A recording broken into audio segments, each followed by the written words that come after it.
Hello అండి, అందరూ ఎలా ఉన్నారు? నేను చాలా బాగున్నాను.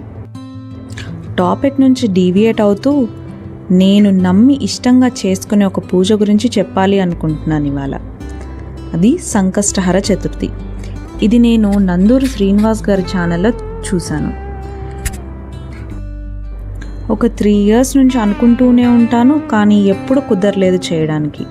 సో ఫైనలీ ఒక 3-4 months నుంచి చేస్తున్నానండి.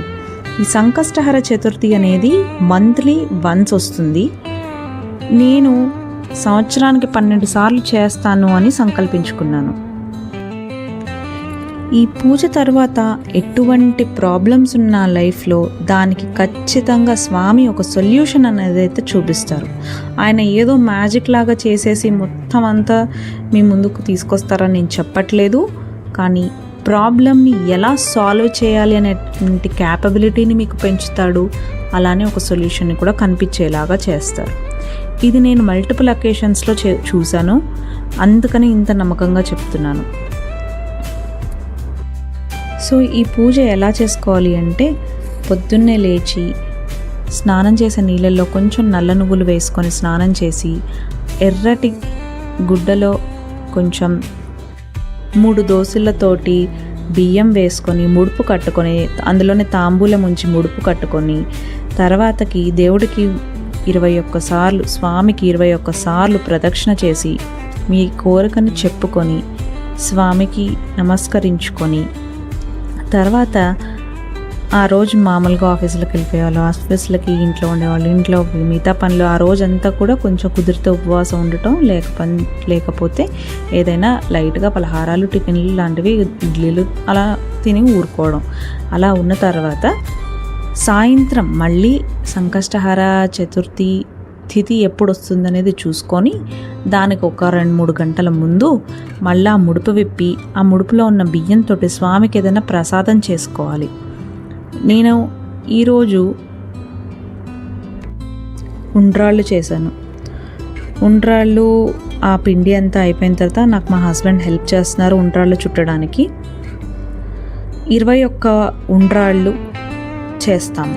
స్వామికి 21 అనే అంకె ఇష్టం కాబట్టి 21 ఉండ్రాళ్ళు చేస్తాం. మీరు ఏది చేయాలి అనుకుంటే దాన్ని ఒక 21 వాటిలాగా చేయండి. మోదకాలు ఇంకా ఏవేవో చాలా చేసుకుంటూ ఉండొచ్చు. నందూరి శ్రీనివాస్ గారి ఛానల్లో కనుక వెళ్తే మీకు ఇంకా క్లారిటీగా వస్తుంది. కానీ ఈ పూజ అనేది నాకు అంటే నేను ఎవ్రీ మంత్ ఎదురు చూస్తూ ఉంటాను అనమాట. ఎప్పుడు రాబోతుంది, స్వామికి ఎప్పుడు దండం పెట్టుకోవాలి, ఎప్పుడు నేను నా చేత్తో చేసే ప్రసాదం నేను స్వామికి ఎప్పుడు సమర్పించుకుంటాను, స్వామి దాన్ని నేను అంత ఇష్టంగా చూస్తానన్నమాట. దానికోసం స్వామి నన్ను అలాగనే అనుగ్రహించి నా లైఫ్లో ఎటువంటి ప్రాబ్లమ్స్ ఉన్నా ఇది ఒక ప్రాబ్లం, నేను స్వామి నాకు దీనికి ఒక సొల్యూషన్ కావాలి అని అడగకపోయినా ఇన్ని సంవత్సరాల నుంచో అలాగ పెండింగ్ పడిపోయినవి కూడా సడన్గా క్లియర్ అయిపోతూ ఉన్నాయి. నాకు చాలా ఆశ్చర్యంగా అనిపించింది. అలానే స్పిరిచువల్లీ నేను స్వామితోటి కొంచెం కనెక్ట్ అయ్యాను. దీనివల్ల డిసిప్లిన్ పెరిగింది. పొద్దున్నే లేవడం, బద్ధకంగా ఉండకుండా ఉండడం, ఇల్లు శుభ్రం చేసుకోవడం, ఇలాంటివన్నీ కూడా రెగ్యులర్గా అలవాటైపోయాయి. సో నేను ఇప్పుడు చేసిన ఉండ్రాళ్ళన్నీ కూడా ఒక స్టీమర్లో పెట్టేసుకొని వాటిని ఉడకనిస్తాను. తర్వాత పూజ చేసుకొని స్వామికి ఇవంతా కూడా నైవేద్యం అర్పించిన తర్వాతకి కథ చెప్పుకొని, కథ అక్షింతలు నెత్తి మీద వేసుకొని ఆ తర్వాత ఉపవాసం విడుస్తాం. ఈ వ్రతంలో మొత్తం 3 కథలు ఉంటాయండి.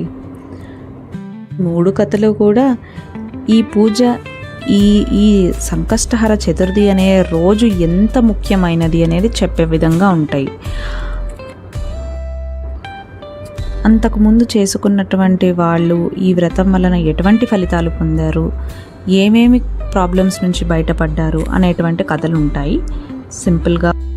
అందరూ ఇది చూసినందుకు చాలా థ్యాంక్స్. ఓం నమో గణేశాయ నమః.